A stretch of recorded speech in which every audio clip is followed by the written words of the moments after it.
UN Human Rights Council is about to elect its new advisory committee.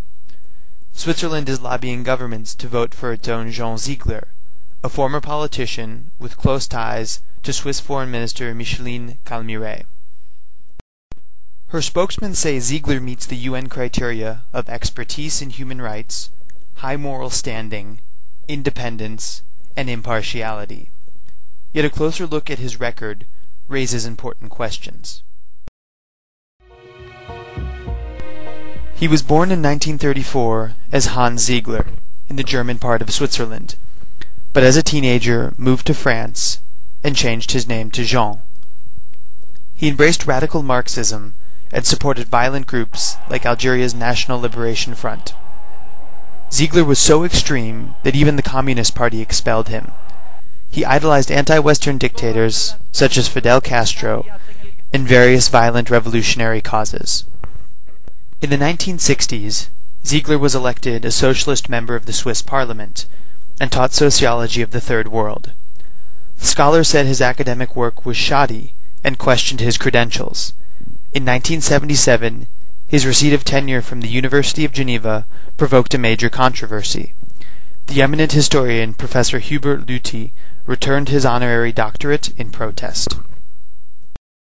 In the year 2000, after losing an election, Ziegler turned to the UN, winning a new position sponsored by Cuba, Special Rapporteur on the Right to Food.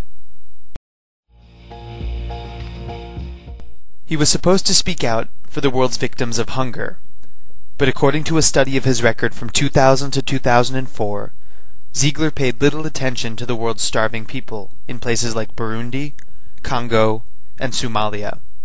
Instead, he abused his UN mandate to attack his favorite political targets, the United States, the Democratic West, and Israel. Jean Ziegler blames all of the world's problems on, quote, American imperialism and its guilty arrogance. He accuses the U.S. of committing, quote, genocide against Cuba. He helped found Europe's first magazine dedicated to anti-Americanism, where Americans are shown as violent, fat, and stupid. An even stronger obsession is Ziegler's hatred of Israel. His UN reports routinely portray the Jewish state in demonic terms. Israeli generals can and should be persecuted. In the summer of 2005, when Ziegler compared Israeli soldiers to, quote, concentration camp guards, he became the first UN human rights official to be publicly reprimanded by the UN's Secretary-General and by the High Commissioner for Human Rights. 70 members of the U.S. Congress wrote to the UN accusing him of anti-Semitism. The government of Canada filed an official protest. But Ziegler doesn't criticize all countries. There are many he even adores. According to the newspaper Le Monde, Ziegler visited with Iraq's Saddam Hussein and North Korean dictator Kim Il-sung. While Zimbabwean dictator Robert Mugabe was pursuing a policy that led to mass famine, Ziegler stated, quote, Mugabe has history and morality with him. When asked about the terrorist group Hezbollah, Ziegler stated, I refuse to describe Hezbollah as a terrorist organization. It is a national resistance movement. I can understand Hezbollah when they kidnap soldiers. In 1986, Ethiopian strongman Colonel Mengistu, who used starvation as a political tool, handpicked Ziegler to prepare a constitution instituting one-party rule. But his favorite dictator has always been Libya's Colonel Muammar Qaddafi. In 1989, shortly after the bombing of Pan Am Flight 103 over Lockerbie, Scotland, the Libyan government paid $10 million to create the Muammar Qaddafi Human Rights Prize. The spokesperson who announced it to the world was Jean Ziegler, a member of its founding committee. Over the years, the prize has been awarded to anti-Western dictators, racists, and anti-Semites. Louis Farrakhan won in 1996, Fidel Castro in 1998, Hugo Chavez won it in 2004, coincidentally or not, in the same year that Chavez nominated Ziegler for another UN post. Remarkably, Ziegler today denies any connection to the Qaddafi Prize. One other thing, sir, if you could please, for the record, clarify what your relationship is with the Qaddafi Fund. Yes. In detail. The Qaddafi Foundation, there I have strictly nothing to do. There is, could I create, you know, I'm a university professor, I don't have $100,000 to spare just for some crazy prize. I mean, it's absolutely absurd. In 2002, the prize was awarded to Roger Guéraudy, a convicted French Holocaust denier, whom Ziegler had once defended in a public letter.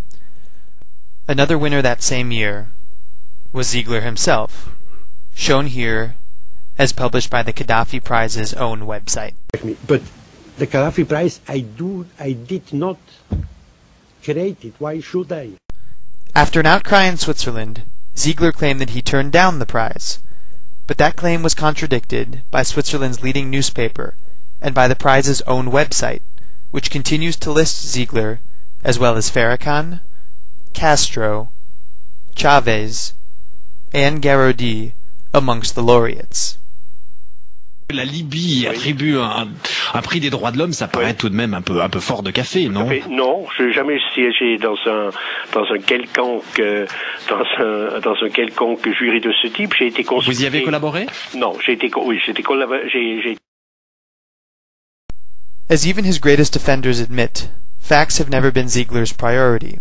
Roger Giraud, Ziegler's university mentor, puts it like this: since he writes rapidly, Jean Ziegler does not eliminate his factual errors.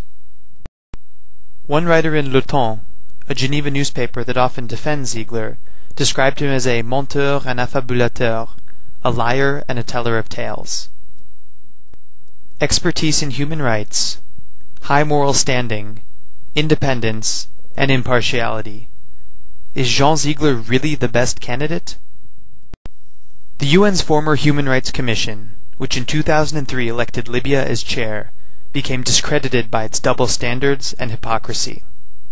Ich gehe dahin, einmal, zweimal im Jahr, zur Diskussion, zur ganz persönlichen Diskussion.